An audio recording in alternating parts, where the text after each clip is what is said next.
زیادہ سوچنا انسان کو ختم کر دیتا ہے، بس دعا کرو اور اللہ پہ چھوڑ دو۔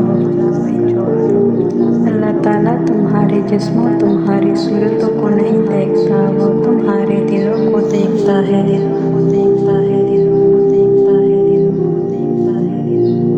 قرآن سے محبت کرتے تو سب ہیں، لیکن نبھاتے وہ ہیں جو اس کی تلاوت کرتے ہیں۔ اس سے بڑی اور فخر کی بات کیا ہوگی کہ اللہ پاک نے ہمیں حضور صلی اللہ علیہ وسلم کی امت میں پیدا فرمایا۔ رسول اللہ صلی اللہ علیہ وسلم کا فرمان ہے، جس نے کسی مسلمان کی پردہ پوشی کی، اللہ تعالیٰ قیامت کے دن اس کی پردہ پوشی کرے گا۔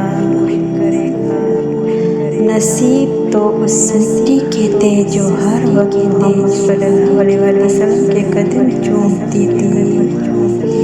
میری قسمت جگانے کو خدا کا نام کافی ہے، ہزاروں غم مٹانے کو خدا کا نام کافی ہے۔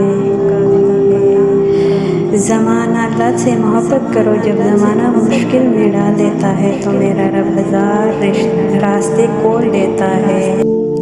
اللہ کے خوف سے گرنے والا آنسو بے شک چھوٹا کیوں نہ ہو، لیکن اس میں اتنی طاقت ہوتی ہے کہ وہ سمندر کے برابر گناہ مٹا دیتا ہے۔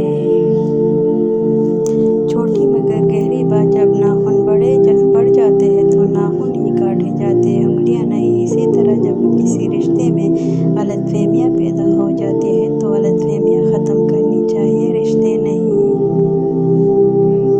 جس بندے نے لا الہ الا اللہ صرف اللہ تعالیٰ کی رضامندی حاصل کرنے کے لیے کہا، قیامت کے دن اس پر جہنم کی آگ حرام ہے۔ رسول اللہ صلی اللہ علیہ وسلم نے فرمایا، گناہوں سے توبہ کرنے والا ایسا ہے جیسے اس نے گناہ کی ہی نہیں۔ رسول اللہ صلی اللہ علیہ وسلم نے فرمایا، کام